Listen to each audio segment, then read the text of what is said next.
Soren let out a slow breath, lowering his outstretched hand as the world around him settled once more. The Terentateks remained frozen in mid-lunge, their monstrous forms suspended like statues of primal fury. This was the first time he had ever seen them up close, unburdened by the urgency of battle. Their thick spined hides, their jagged fangs, the sheer terrifying power of their presence.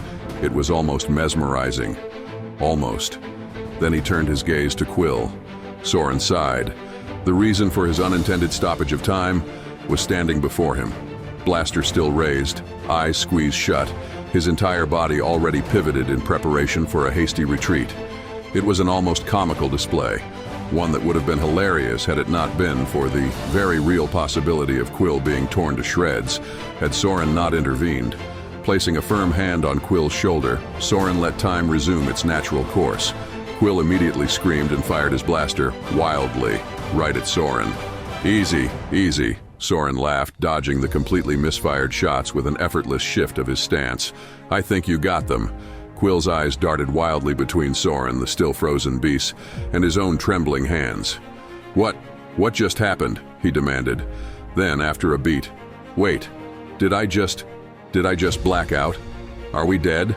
Is this the afterlife?" Soren barely held back a smirk. "No, Quill, I just paused things for a moment." Quill took a few cautious steps forward, his expression shifting from shock to uncontained excitement. "Wait, you did this? You stopped time?" He practically sprinted toward one of the massive creatures, poking it in the snout. "This is incredible, and one hell of a party trick." He turned back to Soren, eyes gleaming. "You are definitely coming with me on my next job." Soren shook his head, already exhausted by the idea. "I can see the future, and that's definitely not part of it." "Oh, come on, Soren. Just imagine it. You freeze time, unfreeze me, and we waltz right out of any situation. We could walk into the most heavily guarded vault in the galaxy, help ourselves to a few treasures, and leave like we were never there." Soren pinched the bridge of his nose. "You really are something, Quill." "I know," Quill said with a grin. "And that something is brilliant. Let's just find the part for your ship before I decide to leave you here with your new frozen friends." Quill raised his hands in surrender. All right. Lead the way, Jedi Time Lord."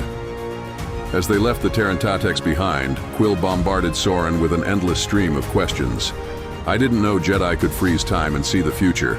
I thought you just did flips with lightsabers, spoke in riddles, and saved people dramatically." Soren smirked. "You really do have a way with words, don't you?" Quill beamed. "It's a gift." Soren shook his head, but his smile remained.